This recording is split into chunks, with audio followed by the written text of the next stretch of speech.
Ambitieux programme de développement local de 145 territoires. Distingués participants, mesdames et messieurs, ma vision demeure claire.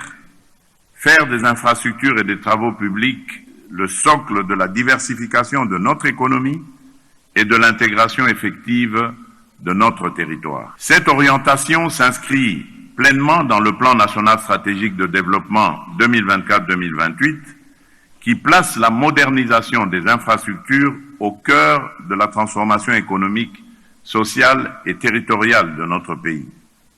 Elle rejoint également les dynamiques africaines actuelles qui font des corridors de l'intégration logistique, des chaînes de valeur et de la résilience climatique des priorités de premier ordre. Cette ambition repose sur plusieurs axes.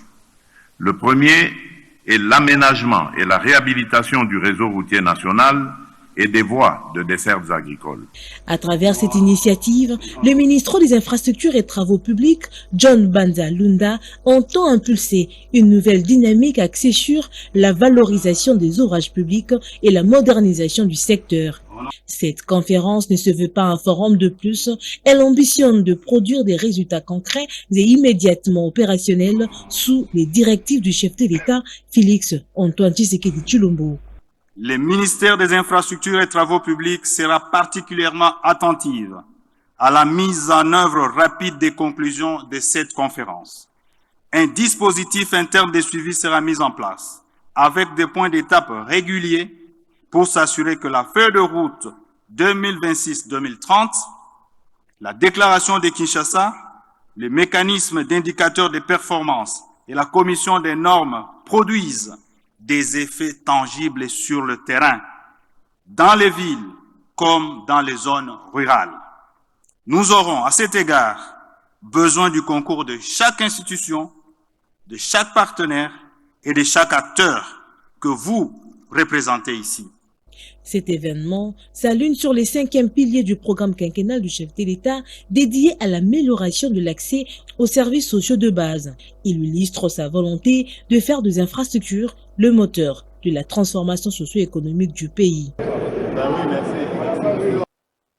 Et dans la province du Haut-Katanga, le président des assemblées provinciales pose les jalons pour une session parlementaire basée sur l'élaboration d'un calendrier des activités de la session ordinaire du mois de mars 2026. À travers cette première conférence, les présidents des organes délibérants vont faire un état de lieu des différents problèmes et proposer des mesures drastiques, des réponses aux différents mots qui gangrènent la société congolaise. Un reportage commenté par notre confrère Cédric Nina.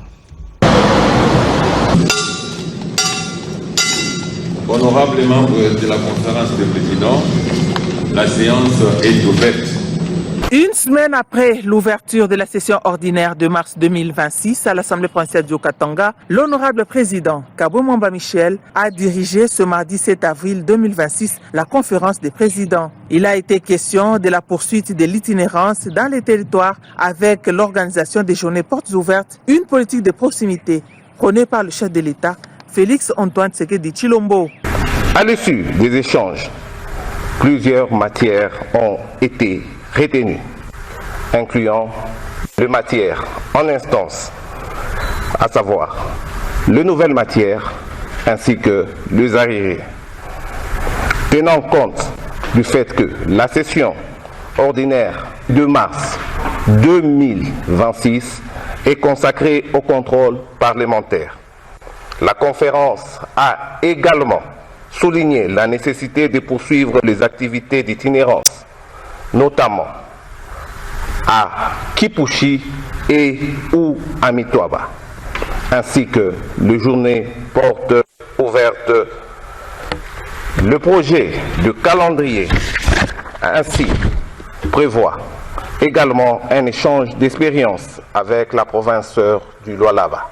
Au cours de cette séance de travail, les commissions permanentes ont été invitées à se saisir des matières inscrites afin de doter l'organe délibérant du Haut-Katanga d'outils adéquats. Toutes ces propositions seront soumises à la séance plénière du lundi 13 avril 2026 pour son approbation. C'est une visite amorcée dans la dynamique de s'assurer de l'avancement des travaux, des rénovations et des modernisations de la prison de Kassapa, gravement endommagée par un incendie. Nous sommes là dans la province du Haut-Katanga. Le gouverneur intérimaire des provinces, alors d'une visite offerte aux détenus d'un lot important de vivres et non-vivres et des produits pharmaceutiques. D'autres détails dans ce reportage. C'est dans le but de respecter les droits humains en milieu pénitentiaire que le gouverneur du Haut-Katanga, Martin Kazembe Choula, a procédé à la remise d'un lot important de vivres, non-vivres et des produits pharmaceutiques à la prison centrale de Kassapa Lubumbashi. Des sacs de farine de maïs, des riz, des haricots, d'huile végétale et des médicaments de première nécessité. Un appui destiné à améliorer les conditions de vie des pensionnaires de cette maison carcérale. La directrice de la prison centrale de Kassapa, Mado Moukalai, a salué ces gestes. Le gouverneur intérimaire va juste après visiter les travaux de réhabilitation de l'infirmerie financés par le gouvernement provincial qu'il dirige et après l'incendie qui avait endommagé l'ancienne bâtisse. Profitant de cette descente, Martin Kazembe Choula s'est également entretenu avec les détenus, leur apportant un message d'espoir. Président de la République Fachi Beton, c'est le président de la République, Félix-Antoine Tshisekedi Tshilombo, qui nous a dit de ne pas nous limiter seulement à nous occuper de nos compatriotes qui ne sont pas en prison. Parce qu'à la prison de la Kassapa, la vie continue aussi. Un prisonnier, malgré que sa liberté est limitée, il doit être en bonne santé. Cette dotation illustre une fois de plus la volonté du gouverneur Martin Kazembe Choula d'améliorer durablement les conditions de détention dans les établissements pénitentiaires de la province du Haut-Katanga. Désormais, c'est officiel, après des années d'incertitude, une nouvelle étape s'ouvre dans la perspective de réintégration des ex-combattants en République démocratique du Congo. Chaque ex-combattant sera doté d'un identifiant digital à Lubero, dans la province du Nord Kivu. Le programme de désarmement, démobilisation, relèvement communautaire et stabilisation a procédé au lancement de l'opération d'identification et vérification du processus de mobilisation pour les ex-combattants à RDC. Peggy Mukunda pour les reportages. Au total, 36 ex-combattants, dont 5 femmes, ont reçu dernièrement leur carte biométrique démobilisée lors du lancement officiel de l'opération d'identification, vérification et orientation organisée par le programme de désarmement, démobilisation, relèvement communautaire et stabilisation au PDDRCS Lubero Butembo au Nord Kivu. La cérémonie s'est déroulée dans les locaux du programme à Lubero sous la supervision Soukissa Ndayabagé, coordonnateur provincial AI du PDDRCS Nord Kivu et du chef d'antenne du PDDRCS Lubero Butembo, Katembo Massinda Eric, et du chef de la délégation de la coordination nationale en charge des désarmements et des démobilisations, le colonel Ibrahim Bolou Boaïda. Selon les organisateurs, près de 100 ex-combattants sont attendus pour cette phase où environ 50 rendus ont déjà été identifiés, vérifiés et orientés dans le cadre de ce processus de démobilisation. Les cartes biométriques remises aux bénéficiaires constituent un document officiel attestant de leur statut de civils et facilitent leur participation dans les projets de réinsertion socio-économique prévus par le programme. Au cours de la cérémonie, les 36 bénéficiaires ont pris l'engagement public de ne plus retourner dans les groupes armés. Ils ont également promis de contribuer activement à la pacification de leur communauté et au développement local. Dans les images que vous allez suivre, la cérémonie s'est déroulée dans la province du Haut-Lomami. Le ministre du Développement rural a remis symboliquement des engins roulants aux inspecteurs territoriaux. L'idée ici est de faciliter la mobilité de ces derniers pendant l'exercice de leur métier. Science tenante, Grégoire Moutombe a donné de nouvelles orientations visant le bon fonctionnement dans différents services sous sa tutelle. Marie Kalang pour le reportage. Au total, 11 motos constituent le premier lot que les inspecteurs territoriaux et les chefs de division de la province du Haut-Lomami ont reçu pour améliorer les activités sur le terrain. Le Haut-Lomami est riche en ressources naturelles, mais reste confronté à des défis importants liés au développement, aux infrastructures et à l'accès aux services de base. C'est le ministre d'État au développement rural, Grégoire Moutombe, qui, dans sa politique de revitalisation du milieu rural, a honoré sa parole en remettant ce premier lot dont engins motorisés à la province du Olomami. La cérémonie de réception a eu lieu à Lubumbashi par le ministre provincial du Olomami, Didi Kamikonga. Accompagné ici avec les conseillers du ministre d'État, ingénieur Grégoire Mouchaïl, nous sommes venus réceptionner les motos que lui a eu à initier pour que nous puissions vraiment donner la force au monde rural. Donner la force dans le sens de permettre aux inspecteurs au niveau des territoires, permettre aux chefs de division de faire un bon travail. Bien avant, le ministre d'État Mouchaïl avait reçu le caucus des ministres provinciaux du développement rural en son cabinet de travail. 20 représentants des provinces étaient venus recevoir les orientations de la tutelle, nous dit Toto Kabouaï du Kasaï central. De recevoir des orientations par rapport à certaines actions clés. Ça concerne les routes de dessert agricoles, ça concerne les coopératives, la mise en place de coopératives. Nous avons aussi parlé de la politique nationale de développement rural. À noter que le document de la revitalisation du monde rural en RDC a été remis à chacun des représentants des provinces. L'objectif est de garantir aux étudiants des conditions d'études dignes et équitables au Lualaba. Après le lancement des travaux de construction d'un bâtiment moderne devant abriter les auditoires amphithéâtres avec des centres commerciaux futuristes de l'Institut supérieur des techniques appliquées ISTA, Fifi Masuka revient à la charge pour s'assurer de l'avancement des travaux. Dans ces reportages, Yolande Voka revient sur la descente de la gouverneure des provinces dans ces reportages. Le gouvernement provincial du Lualaba poursuit ses efforts pour améliorer les conditions d'études dans les établissements supérieurs et universitaires de la province. Après l'université de Kolwezi et l'ISP, c'est le tour de l'Institut supérieur des techniques appliquées de Kolwezi de bénéficier d'importantes réalisations. Sur son site de golf ISTEM, des travaux ont été lancés il y a quelques mois pour la construction de nouveaux auditoires et amphithéâtres pouvant accueillir plus de 4000 étudiants. Les chantiers progressent normalement grâce à la dynamique de modernisation impulsée par la gouverneure Masuka Saini Fifi, offrant ainsi un nouvel espoir d'accroissement des capacités d'accueil et d'amélioration des conditions d'études, non seulement aux étudiants, mais aussi au personnel académique. De grands ateliers modernes sont sortis des terres sur les sites qui seront, une fois finis, équipés des matériels de dernier cri pour faciliter aux étudiants d'effectuer leurs travaux pratiques dans des conditions optimales. Selon Derek Kaumba, chargé des suivis des travaux au ministère provincial des infrastructures, les travaux sont à la phase de la pose des colonnes pour la construction des auditoires qui seront suivis de l'élévation des murs et des 3 blocs sanitaires avant de passer à l'étape suivante. Au regard de toutes ces réalisations dans les secteurs de l'enseignement supérieur, la gouverneure Masuka Saini Fifi tient à léguer aux générations futures des infrastructures universitaires modernes, suivant la vision politique du président de la République, Félix Antoine Tshisekedi Tshilombo. Lancé il y a quelques semaines, les chantiers de l'école moderne construite au village Chikopo, dans le groupement de Mushima, dans la province du Lualaba, évolue à pas de géant. L'ouvrage est à plus de 65% de sa réalisation, un dynamisme qui vient sauver l'éducation scolaire dans cette partie du pays. Eric Kabamba pour des précisions. La promesse est ténue. Le village Chikopo peut désormais voir clair, car l'avenir de ses enfants semblait progresser dans les noirs. Il s'agit d'une école moderne qui sort des terres, sous l'impulsion désormais aux enfants de Chikopo un cadre d'apprentissage digne, sécurisé et surtout propice.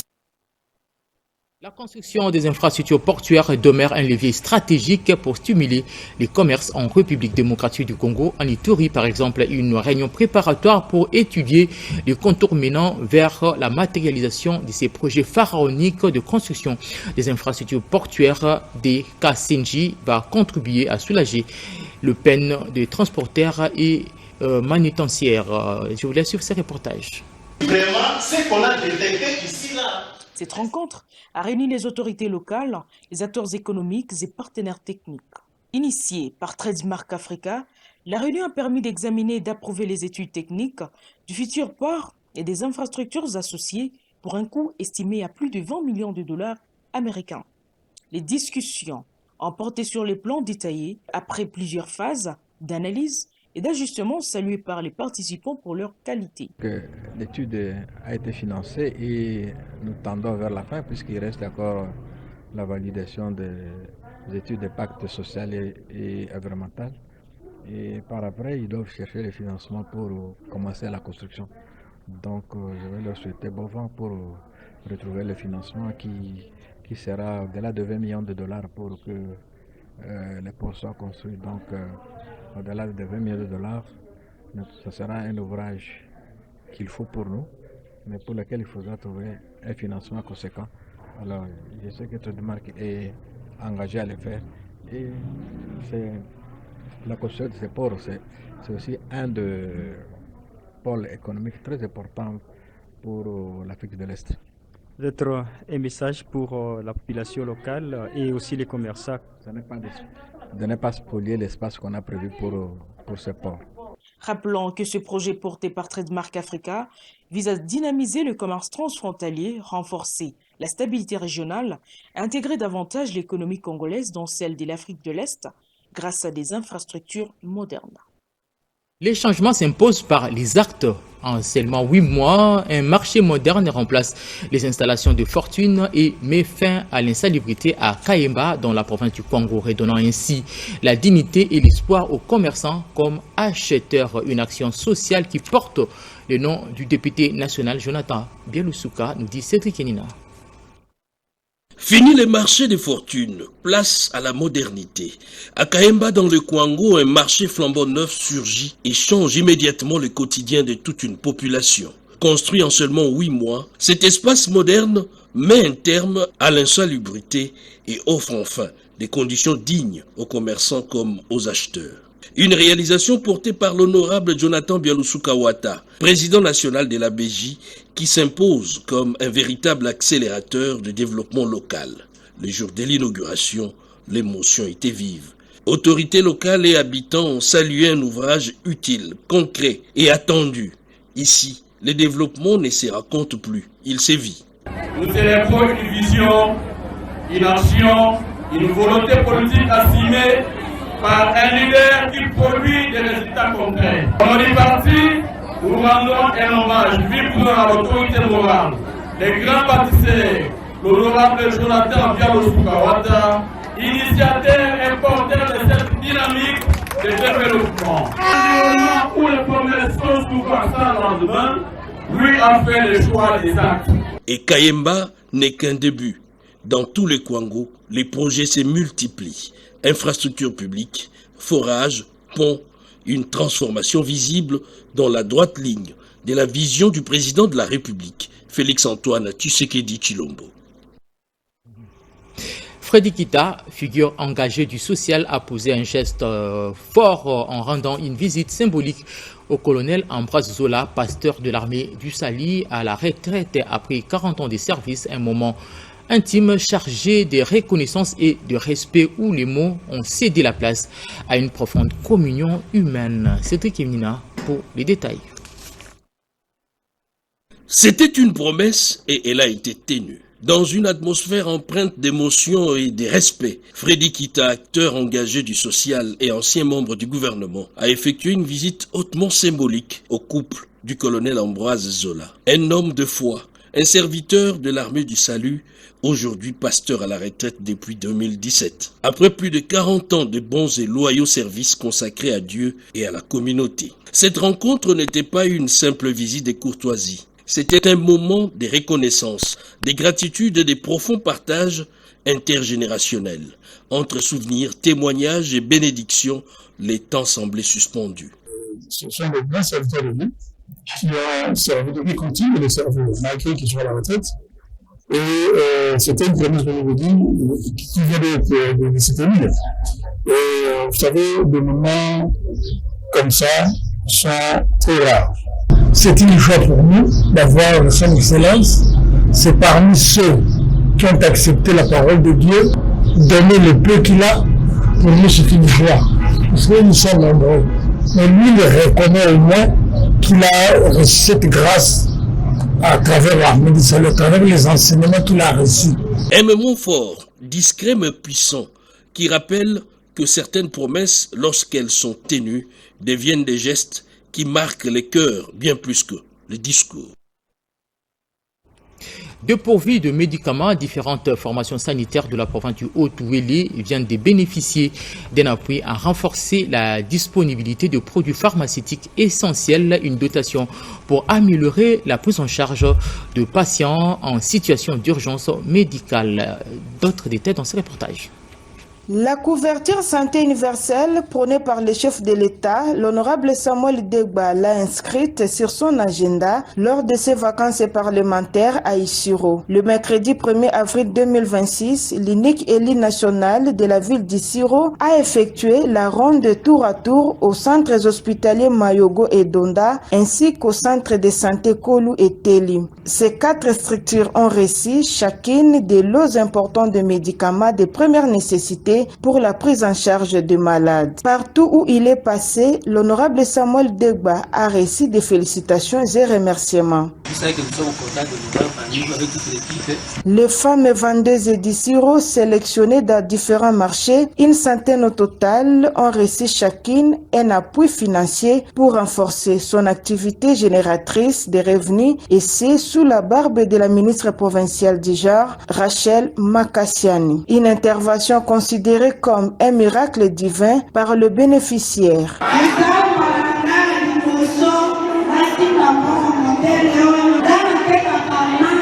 L'honorable Samuel Degba promet de revenir pour la poursuite de son assistance aux autres femmes vendeuses. Avec ces structures axées pour la promotion et l'autonomisation de la femme, rallume l'espoir de la femme du quartier Mbanzalimba, un digne fils congolais portant le nom d'Omer Moubikaï veut faire de cette femme actrice du développement, et pour y parvenir, une série de formations sont organisées à leur intention. Au terme de cette session, les participants ont reçu des brevets sanctionnant ainsi ces cursus d'apprentissage. Images et commentaires.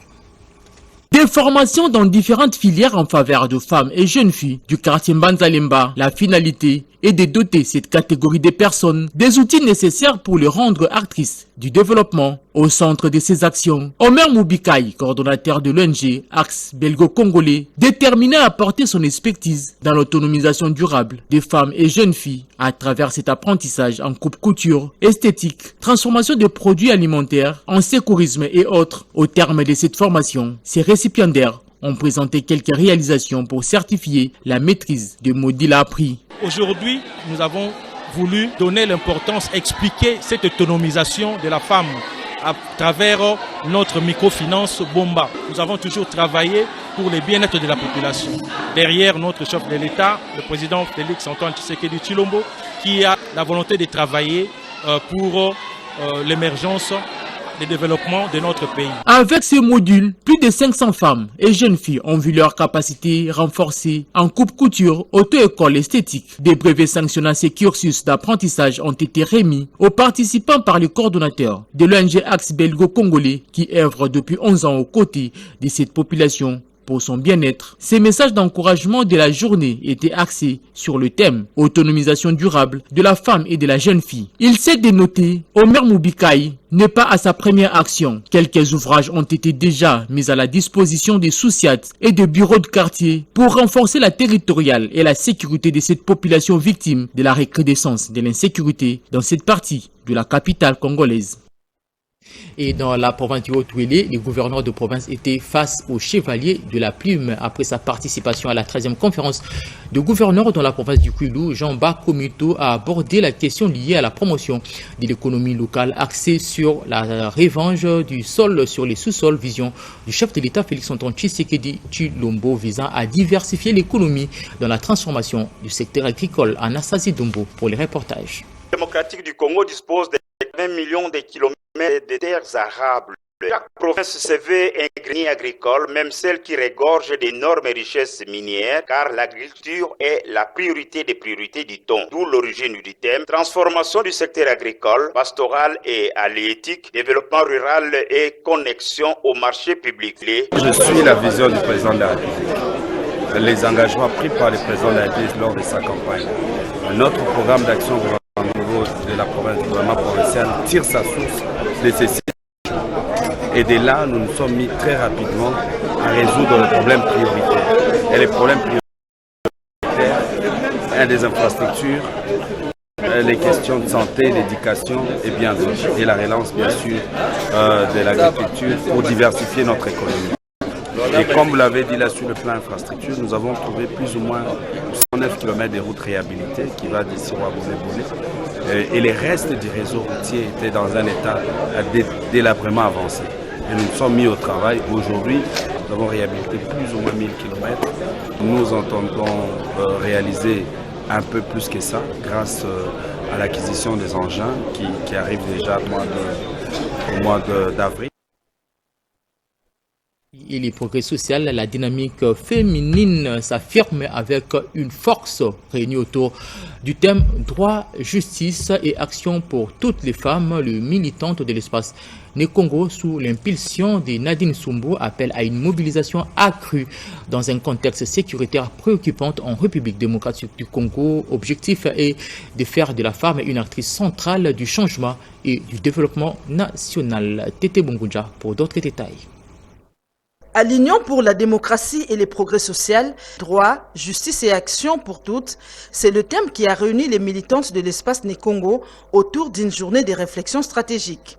Une initiative portée par Nadine Sumbu, responsable des femmes leaders de cet espace, avec pour ambition de repositionner la femme au cœur des enjeux nationaux. Dans un contexte sécuritaire préoccupant en RDC, notamment par l'occupation de certaines localités par des groupes hostiles, cette rencontre se présente comme un appel à la mobilisation féminine. Parmi les invités, Léonard Ngomambaki, cadre du parti et directeur honoraire de la RVA, qui a salué l'engagement et la créativité des femmes. Il a également rendu hommage au chef de l'État, Félix-Antoine Tshisekedi Tshilombo, pour sa politique de promotion de la masculinité positive, traduite par la nomination de femmes à des postes de responsabilité. Face aux participantes, il a lancé un appel clair, renforcer leur implication dans le développement du pays. L'avenir de la nation repose sur une femme consciente, formée et pleinement engagée, a-t-il renchéri. La journée s'est achevée par une ambiance conviviale, marquée par la remise de présents aux participantes en signe de reconnaissance et d'encouragement. À l'UDPS, la femme ne se limite plus à accompagner, elle s'affirme désormais comme actrice du changement. Et ce journal est terminé. Retrouvez sous Ngoyi à une demi-heure pour le 20h. Merci pour la confiance que vous faites à la télévision nationale congolaise. Portez-vous bien et bonne suite de programmes sur nos antennes. À très bientôt.